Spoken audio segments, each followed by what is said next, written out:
خبر آپ کو دیں گے، وزیر خزانہ سینیٹر محمد اورنگزیب نے اقتصادی رابطہ کمیٹی کا اجلاس کل طلب کر لیا ہے۔ پیٹرول اور ڈیزل پر ایم او سیز اور ڈیلرز مارجن پر نظرثانی کی سمری ایجنڈے میں شامل ہیں۔ مزید بتائیں گے ڈان نیوز کے نمائندے طاہر شرانی۔ جی طاہر، بتائیے گا اس حوالے سے آپ۔ جی، سی اجلاس میں 11 نکاتی ایجنڈے پر غور کیا جائے گا۔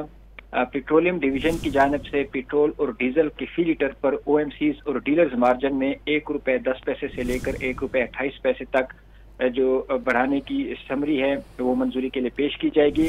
پیٹرول اور ڈیزل پر مارجن میں اوسطاً فی لیٹر ₹1.20 اضافے کا امکان ہے۔ اگر یہ منافع منظور ہوتا ہے تو اس صورت میں شہریوں پر ₹2.40 تک فی لیٹر اضافی بوجھ پڑ سکتا ہے۔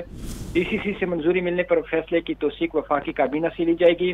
اس وقت پیٹرول پر O M Cs dealers margin کا شہریوں پر فی لیٹر بوجھ ₹16.51 ہے، اور اس وقت 1 لیٹر پیٹرول اور ڈیزل پر آئل مارکیٹنگ کمپنیوں کا منافع ₹7.87 ہے، جبکہ فی لیٹر پیٹرول اور ڈیزل پر اس وقت ڈیلرز کا کمیشن ₹8.64 لاگو ہے، اور حکومت اس کو بڑھانے کا منصوبہ رکھتی ہے۔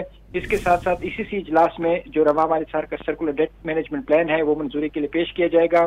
کلورو فارم کی درآمد پر پابندی لگانے، ایران سے بجلی کے خریداری معاہدے کے حوالے سے سمری، اور پی آئی اے ہولڈنگ کمپنی کو بجٹس فراہمی کی سمریاں پیش ہوں گی۔ اسی طرح پاکستان ڈیجیٹل اتھارٹی کو ₹1.28 کروڑ کی گرانٹ کی فراہمی اور پاسکو کو تحلیل کر کے اور ایس پی وی کے قیام کی سمری اجلاس میں منظوری کے لیے پیش کی جائے گی۔ بہت شکریہ آپ کا طاہر۔